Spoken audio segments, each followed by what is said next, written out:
răng sai in và cái vợ chơi yun xì lăng đã in nhảy đợt thô in hụt bẹ đợt thô in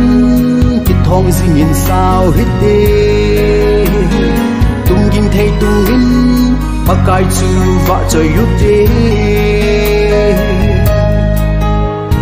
xem răng sai in và cái vợ chơi yun xì lăng đã in nhảy đợt thô in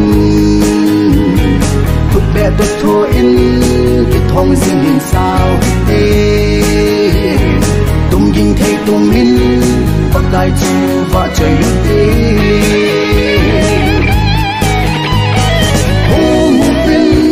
và cái vợ chơi là sao thế ở thong nêu vinh kỳ ba lệ thân ô mình mà chơi yêu thế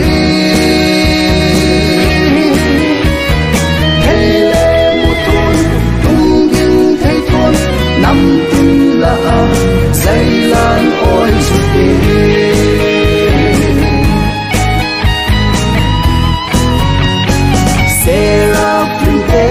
sông ác vợ chơi lên Krista vợ chơi năn lá nghi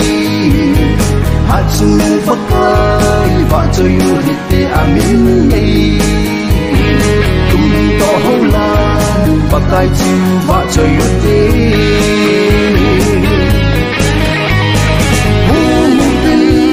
và cái vợ chơi là sao thế có thong nêu vinh kỳ ba lệ thân ô mình mà chơi yêu thế hay lệ một thôn tung yên thấy thôn nằm tin là dây lan ôi chút thế